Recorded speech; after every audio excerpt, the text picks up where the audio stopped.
Eu me chamo Alexia, vou começar a falar do meu testemunho desde o início. A minha mãe engravidou de meu pai e naquele dia eu fui formada no seu ventre. Quando a minha mãe fez ultrassonografia, o médico disse: "Mãe, está esperando uma menina." Ela voltou para casa e disse ao meu pai que preferia um menino. Como era a sua primeira criança, ela queria um menino. Esse era o desejo do coração da minha mãe, e por causa disso eu fui rejeitada ainda dentro do ventre. Ela queria me abortar, mas o meu pai não permitiu que ela fizesse isso. Quando completei 4 anos de idade, comecei a sentir a rejeição da minha mãe. Eu cresci e me tornei uma moça estranha. Eu pensava em minha mente: se a minha mãe gosta de filho homem, eu posso ser esse filho. A minha revolta é que eu não pedi para nascer mulher. Eu dizia para minha mãe: eu não pedi para vir ao mundo, vocês que planejaram para que eu nascesse. Eu quero dizer a todos que me ouvem: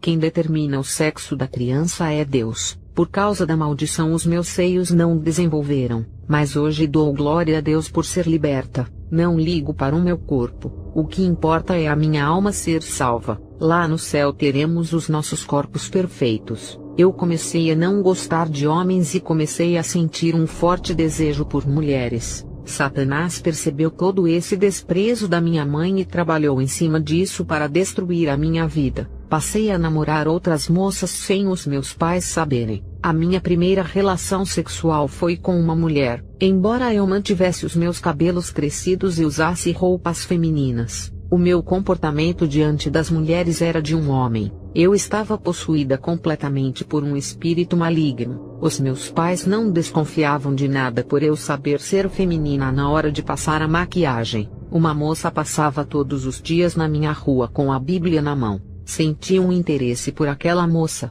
queria um namoro sério com essa jovem. Fui visitar a sua igreja através de um panfleto que recebi dela. Glória a Deus! Jesus sabe como trabalhar. Ele usa os nossos desejos pecaminosos para ganhar as nossas almas. Aquele convite me levou a pisar os meus pés na igreja pela primeira vez e ter um encontro com Jesus. Mas o que me levou a ter esse encontro foi essa moça que serviu de isca para que eu caísse na rede do meu Salvador. Através da minha fraqueza eu fui resgatada por Deus. Entrei na igreja e um homem de Deus olhou para mim e revelou toda a minha vida. Ele sabia que eu era lésbica e ainda disse que a culpa não era minha por seguir esse caminho, e sim da minha mãe, quando ela abriu a sua boca e disse que preferia um menino ao invés de uma menina. Ela, sem perceber, havia jogado uma maldição no seu ventre através de suas palavras que veio do seu coração com forte desejo.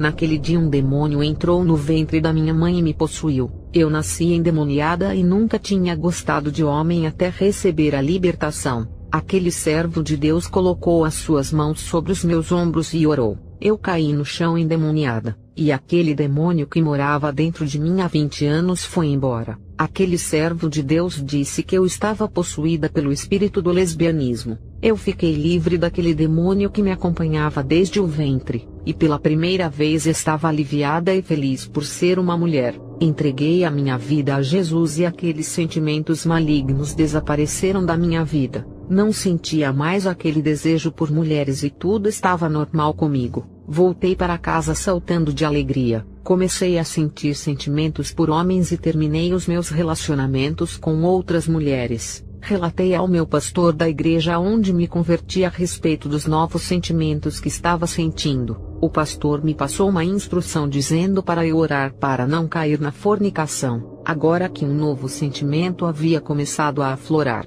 ele disse que eu podia me relacionar com o homem, mas eu tinha que orar e pedir uma pessoa de Deus. Eu era nova convertida, mas Deus sabia o desejo do meu coração e revelou para o seu servo para que eu não caísse em mais um laço do diabo que era a prostituição. Comecei a orar todos os dias pedindo um esposo, mas Deus tirou isso do meu coração e mudou a minha oração para que eu me fortalecesse. A voz do Espírito Santo dizia suavemente que grandes eram os mistérios que iriam ser revelados para mim. O Senhor me revelou quando eu orava tudo o que estava em oculto. Ele me advertiu para não me relacionar com homens ímpios. Eles iriam me tirar do caminho de Deus e me levariam a lugares que não agradavam a Deus. Deus sabia que eu estava gostando de um cristão que cantava no grupo de louvor. Recebi uma advertência da parte de Deus. Nenhum daqueles rapazes eram as pessoas certas apesar de serem membros da minha igreja. O Senhor disse que eles não eram libertos, e que o meu futuro esposo pertencia a outra denominação. O Senhor disse: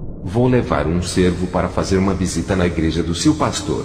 Quando esse dia acontecer, você receberá um sinal espiritual de que ele é o seu futuro esposo. Não falarei qual será o sinal para que o diabo não veja e faça antes do tempo, mas no dia do sinal saberá, e o seu tempo nessa igreja será curto. Tirarei você dessa denominação e colocarei em outra igreja. O seu futuro esposo também vai ser tirado da congregação de onde ele é membro. Enviarei vocês dois para um ministério que me agrada, e juntos farão aquela obra crescer.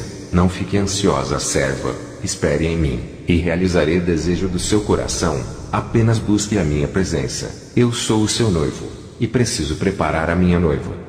O Senhor sabia dos meus anseios de ter o meu primeiro esposo, já que eu nunca tive por ter me relacionado com mulheres a vida toda. Entreguei o meu caminho ao Senhor e confiei me dedicando à oração. Uma vizinha me convidou para fazer uma visita em sua igreja. Ela disse que um homem de Deus estava vindo de longe para pregar em sua igreja. Ele se chamava Quiriacos e veio à noite pregar na igreja. Aquele homem não pregou a palavra de Deus e já começou a realizar operação de maravilhas como um teatro. Ele começou a fazer efeitos especiais fazendo as cadeiras voarem apenas apontando o dedo. Os vasos de flores que estavam em cima do púlpito flutuavam no meio da igreja. Ele disse que era o Espírito Santo que estava levantando as cadeiras e os vasos, e disse que o Espírito Santo estava passeando na igreja. Ele mandou o Espírito Santo apagar as luzes da igreja, e as lâmpadas começaram a piscar até que se apagaram. Depois ele mandou acender as luzes e a energia voltou. O povo glorificava a Deus e falavam em línguas estranhas dizendo: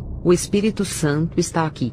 Tudo aquilo me intrigou. O circo estava armado no púlpito da casa de oração. Não parecia uma noite de culto, mas parecia que tinha um mágico ilusionista, um homem fazendo mágica na casa de Deus, um verdadeiro circo de horrores, e ainda dando ordens ao Espírito Santo como se fosse o seu servo. Esse homem não pregou a palavra que salva e edifica, apenas leu um versículo e fez todo aquele teatro. Ele dizia que o Espírito Santo estava manipulando os objetos. João 16, 8-11 diz: E quando ele vier, convencerá o mundo do pecado e da justiça e do juízo. Do pecado porque não creem em mim, da justiça porque vou para o meu Pai, e não me vereis mais, e do juízo porque já o príncipe deste mundo está julgado. A função do Espírito Santo é convencer do pecado e do juízo. O Espírito Santo não é artista de circo para fazer mágica fazendo objetos flutuarem. O que isso vai acrescentar na vida do povo? Quando acabou o culto, voltei para casa indignada. O que vou falar vai deixar a igreja assustada. Na mesma noite que esse homem fez aqueles sinais, um demônio horrível apareceu a mim e disse: Está vendo? Os meus profetas também pregam, curam e fazem sinais. Não são somente vocês que realizam.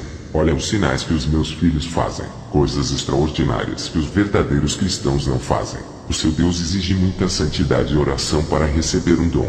Eu não exijo nada dos meus filhos e dou variedades de dons de sinais e maravilhas. Não precisa se santificar e orar. Eu posso dar muitos dons para você operar esses sinais e ainda faço o seu ministério crescer.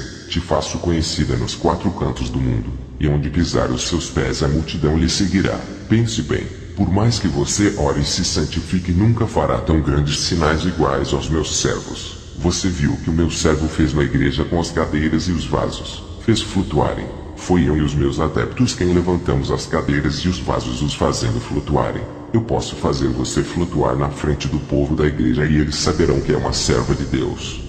Eu, ouvindo aquele demônio falar aquelas coisas horríveis, fiquei paralisada de medo e clamei o sangue de Jesus, e aquele demônio explodiu na minha frente desaparecendo. A minha mãe ouviu o estouro e correu para o meu quarto e não viu nada. O que aquele demônio disse a respeito dos sinais de maravilhas é verdade. Por mais que oremos e nos santifiquemos, nunca faremos sinais como aquele que vi na igreja. Embora o dom de sinais de maravilha exista, mas iguais àqueles que eu vi são demais. O prazer do Espírito Santo não é fazer um show para a plateia mostrando que ele tem poder para fazer objetos flutuarem. O Espírito Santo usa uma pessoa para realizar o que é suficiente e acrescenta para a obra de Deus. Já o diabo gosta de se aparecer e dar espetáculos dentro da igreja querendo provar que tem poder. O pior de tudo isso é a igreja deixar-se enganar pela quantidade de sinais. A fé é pelo crer na palavra e não pelos sinais. Jesus repreendeu Tomé por ele querer ver os sinais da sua mão,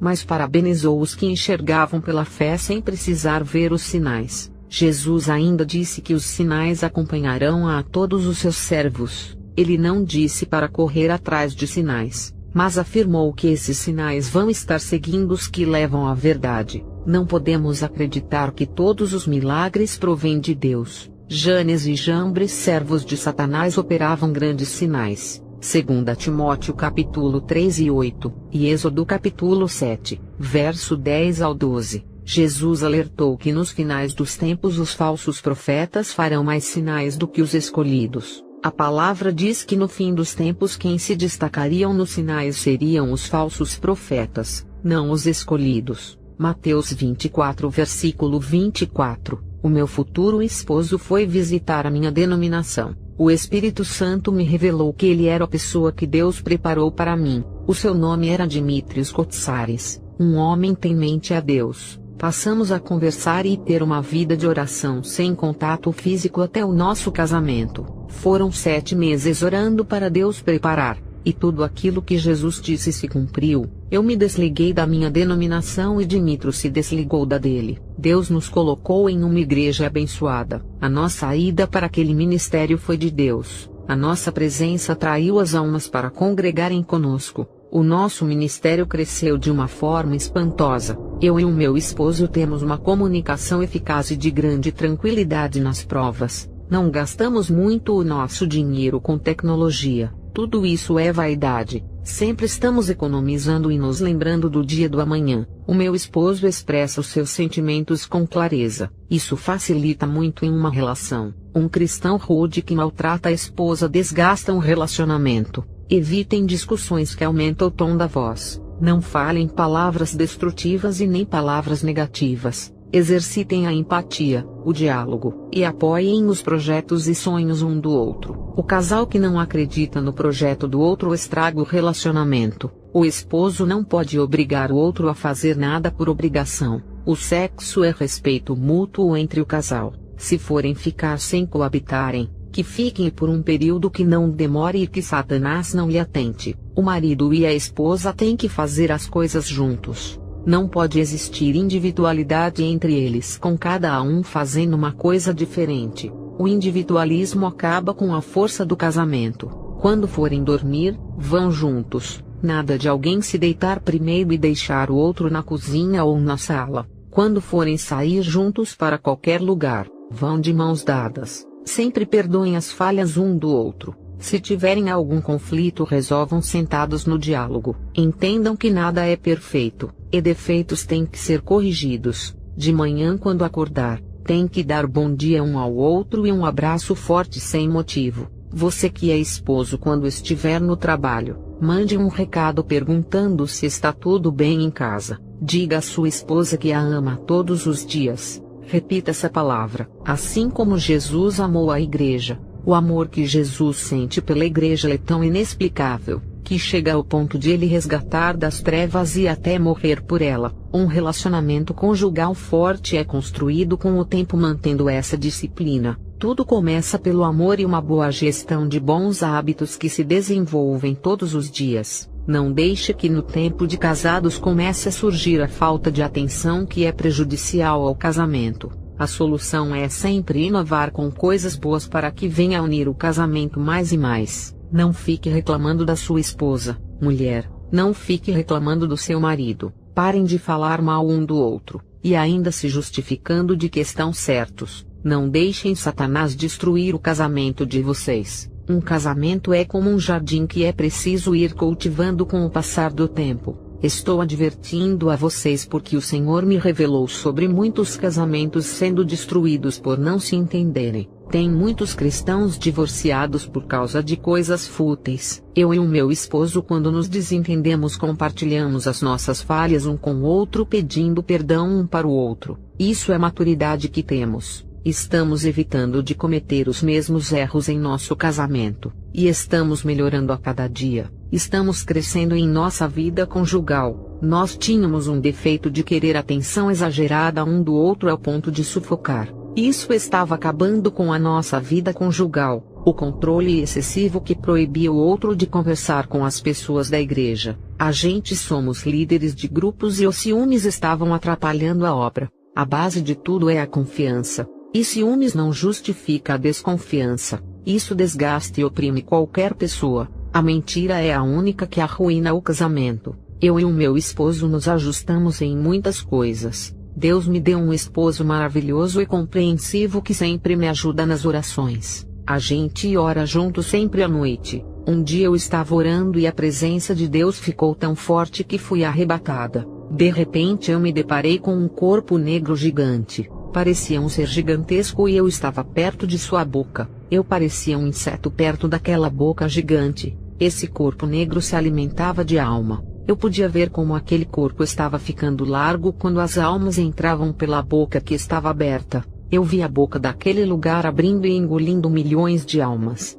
Quanto mais pessoas ele engolia, mais crescia seu tamanho. O lugar aumentava igual a uma bexiga. O inferno é um organismo vivo que se alimenta do pecado. Aquele corpo devorava tudo que tinha pecado. A pouco não parava de engolir todas as pessoas de diferentes pecados. Todos os tipos de pecados vão para esse lugar. A variedade de iniquidades é vitamina para aquele corpo. Esse organismo, junto com todas as almas que estão em seu interior, será lançado no fogo para ser queimado eternamente. Ao me aproximar da boca do inferno, ela abriu-se para mim e o cadeado que fecha a porta foi aberto. Em Apocalipse capítulo 20 versículo 14 fala que o inferno será lançado no lago de fogo. Em Provérbios capítulo 30 versículo 16 fala que o inferno tem ventre. Em Provérbios capítulo 1 versículo 12 fala que o inferno tem uma boca onde descem as almas conscientes. Em Isaías 5 versículo 14 fala que o inferno tem uma boca. Aquela boca me sugou igual a um aspirador, e eu escorreguei pela garganta do inferno. Estava cheia de lodo e de lama podre. Eu caí em um abismo que parecia que não tinha fim a minha queda. Eu parecia uma pedra sendo lançada para baixo no abismo. Eu estava em um buraco profundo e gritava que a minha garganta estourava. No livro de Jonas capítulo 2 versículos 5 ao 6 fala das algas que se enrolam na cabeça. Também fala de covas, prisões eternas e das trancas da terra. Eu estava presa eternamente em uma cova, trancada debaixo da terra, e ainda umas cordas se enrolaram na minha cabeça e garganta me sufocando. E quando não tinha mais esperança, algo me puxou para fora daquela cova. Eu comecei a caminhar por aquele lugar e vi um vale só de homem homossexual. Esses homens estavam um em cima do outro, e uma voz dizia que eles mesmos tinham praticado sexo entre eles quando estavam vivos na terra.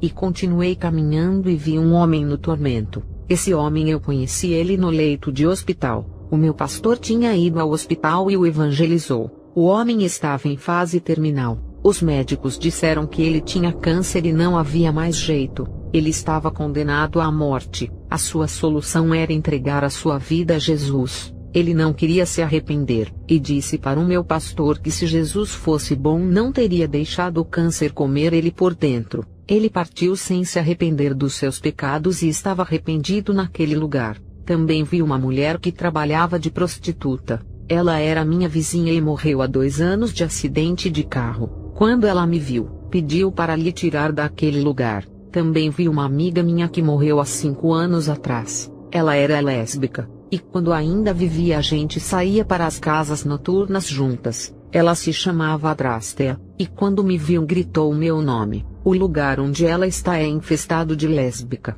Aquele lugar seria a minha morada se eu não me convertesse. Também vi 2 homens que eram deficientes quando ainda viviam na terra. Vi um homem que era cego e estava dentro de uma cova de fogo. Uma voz dizia que mesmo ele sendo cego tinha um coração maligno, usava a sua língua para mentir e ainda causava divisões dentro da família. Aquele homem havia nascido cego, mas vivia em fornicação. Ele pagava uma pessoa para levar ele às casas noturnas, e quando chegava lá se embriagava e mantinha relações sexuais com várias mulheres. No inferno ele conseguia ver o fogo do tormento lhe consumindo. O outro homem estava sem perna e se rastejava pelo fogo. Uma voz disse que esse homem era um cristão, mas ele começou a caminhar para casas de prostituição. Ele traía a sua esposa, que era uma missionária que vivia orando para Deus levantar o seu ministério. Ela também orava para Deus abençoar o seu casamento,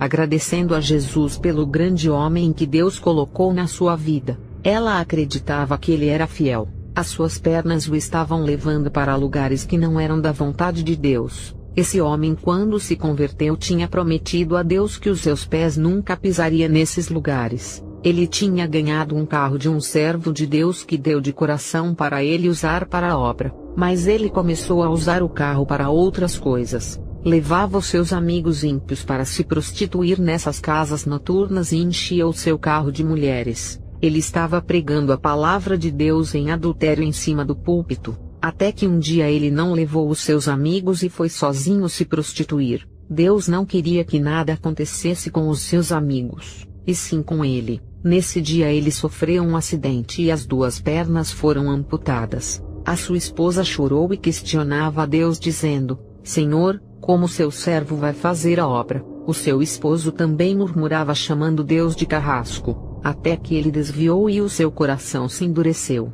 Mesmo sem as pernas tratava mal a sua esposa, e quando o povo da igreja ia visitá-lo, ele expulsava a todos dizendo que não queria saber de Jesus por permitir que ele ficasse sem as pernas. A perda de suas pernas não levou aquele homem ao arrependimento. Ele morreu e chegou ao inferno sem as pernas e se rastejava pelo fogo e gritava de dor. Continuei a caminhar, e passei perto de um grupo de pessoas que estavam sendo chicoteadas pelos demônios. Uma voz disse: Esses que você está vendo são os desviados. Eles estão sofrendo as mesmas chicotadas que Jesus sofreu. Quando passei por aquele lugar e continuei a caminhar, eu vi milhões de almas caindo de cima. Elas pegavam fogo antes de chegarem ao chão do inferno. Os gritos que ouvi naquele lugar são arrepiantes. Uma força me puxou para cima e eu estava fora do inferno. Fiquei flutuando nos ares. Uma voz disse: Se prepare que eu vou lhe mostrar as visões que acontecerão no tempo do fim.